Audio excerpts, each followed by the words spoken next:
Hello students, देखिए आपने poem पढ़ ली है। अब इसका सेंट्रल आइडिया देख लीजिए। अब आपकी पोएम का टाइटल जो दे रखा है a lament by PV Shelley. A lament poem का टाइटल है, पीवी शैले इसके पोइट हैं जिन्होंने ये लिखी है। अब देखिए ये क्या है, बता तो चुकी हूँ मैं आपको जब आपने पोएम पढ़ी है कि एक दुखद कविता है। तो ए लेमेंट जैसा कि टाइटल दिया गया है, बिलाप करना is one of the most pathetic होता है दुखद, पोएम्स होता है कविताओं में से ऑफ पीवी शैले। यानी ए लेमेंट जो पोएम है आपकी, वो पीवी शैले की सबसे दुखद कविताओं में से एक है। Every word of the poem is charged with the feeling of disappointment and failure.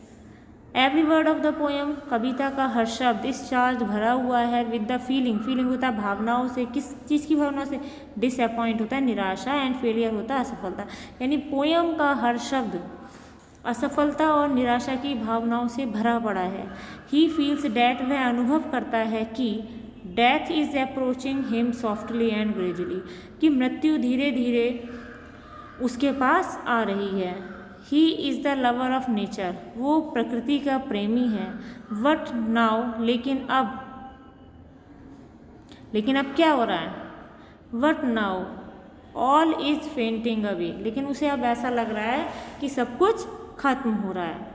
He thinks, वह सोचता है, एंड रिग्रेट, और पछतावा करता है, डैट की his youth and joys of life, कि उसकी जवानी और उसके जो हैं जॉयज ऑफ लाइफ के जीवन की जो खुशियां हैं, will not return to him any more, अब उसके पास फिर कभी नहीं लौटेंगी। हिज डेज एंड नाइट्स, उसके दिन और रात, आर डल, नीरस हैं, एंड जॉयलेस, और खुशियों रहित हैं, यानी उनमें कोई खुशी नहीं है।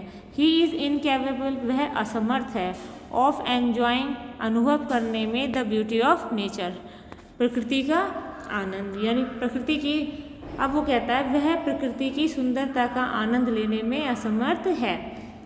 वह एक, भाई आपने इसकी डेट ऑफ बर्थ भी देखी थी, ये 30 साल की उम्र तक ही जिए थे। लेकिन क्या है, उन्होंने जब ये पोएम लिखी थी तो वो किसी दुखद अवस्था में थे और अब मृत्यु को फील कर रहे थे। जब वो मृत्यु को फील कर रहे थे तब उन्होंने ऐसा एक उसका अनुभव करके कि बुढ़ापा आता है तो कैसा होता है, मृत्यु आ रही होती है तो आदमी क्या फील कर रहा होता है, तो उस चीज़ को सोचते हुए ये पोएम लिखी थी।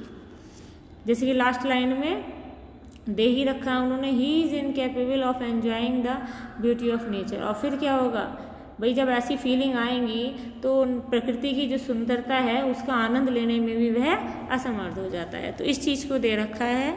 I hope you understand.